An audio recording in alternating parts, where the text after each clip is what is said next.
Бирок дагы бир нерсе да, кыргыздын жакшы көргөн ичимдиги бул кымыз. Арак адамды өлтүрөт, кымыз бул ден соолукка аябай пайда. Ошол экөөнү бир бөлө тургандай, диагноз кылып бере тургандай сиздерде мүмкүнчүлүктөр барбы техникалык? Текшергенде бул кымыз бул арак деп. Жооп бере берейинби? Урматтуу Нуржигит Кадырбекович, андай мүмкүнчүлүк бизде жок. Анткени бизде освидетельствование биз өткөзбөйбүз, доктор өткөзөт. Бизде ДНД-га барып, ошоктон методом рапопорт өткөзөт. Аяктан деген эки эле диагноз чыгат. Же со, же алкогольное опьянение деп. Же мас, же со деп эле. Башка мынча грамм ичкен, анан бул деген коньяк ичкен, арак ичкен, же кымыз ичкен деп чыкпайт. Ошого таң калам да, албетте эми.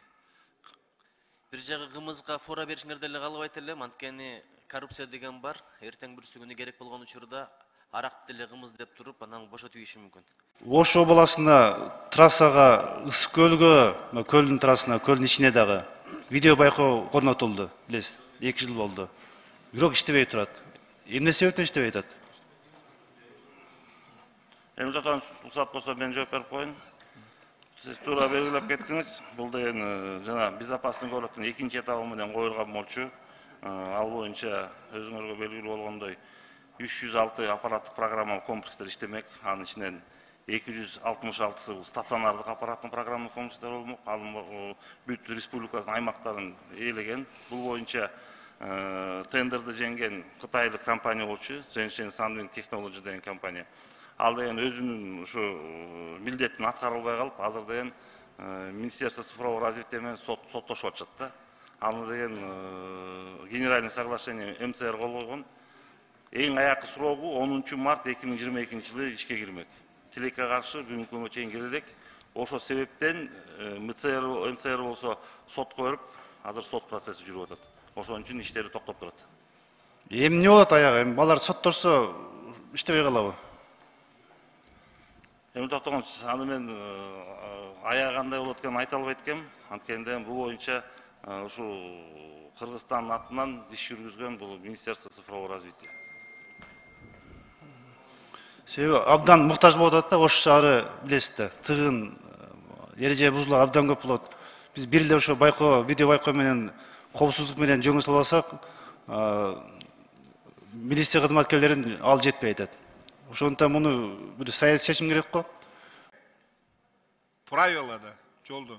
Şu geçki peşokotta daha toktoş gerek mi peşokotta peşokotka же токтош керек пе? Только gündüzü гана токтош керек пе? Урматтуу Искендер Исмаилович, ал деген албетте деген күндүздө түндөсү токтош керек да. Майлы. Ошон үчүн күн түнү көрүнбөй калып атат. Кайсыл жерде пешоход переход бар экенин.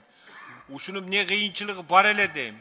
Ошол айыл өкмөт болобу, район болобу, же болбосо шаарда мэрия болобу, ошолор менен биргеликте сүйлөшүп, ошолордун өзүнүн эле колуна задача иштетип берип койбойсуңарбы? Биз үстүнөн бир прожекторду койгула, знактарды коюп берели, түнү таанып тура турган кылып. Не кыйынчылыгы бар? Азыр туура эмес жооп берип атасыңар. Жасайбыз деп коюп атасыңар.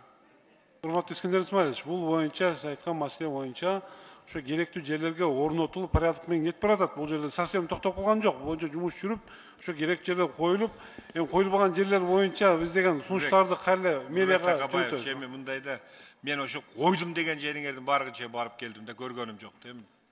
Азамат Бакирович. Койгулачы. Искендер Исмаилович, ал деген отдельно пешеходдун үстүнө коюлбаса да, общий освещениенин баарын коюп атабыз. Ал деген пешеходный переходду да алып атат да. Мисалы Бишкек карабалтасына Азамат Бакирович, мен сиздин жоогуңузду билем, дагы билесиз. Дагы бир жолу айтайын. Көп Европа мамлекеттеринде бардыгында бар. Ол ночное освещение ал башка. Пешеходный переходдо коюлган баягы освещение ал башка болуп атат знагы менен.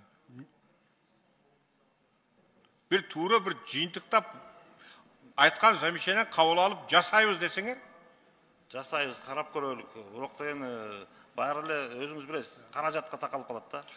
Биз эми мен айтып атам, дагы айтып атам. Силерден ичим каражат сурабайт да.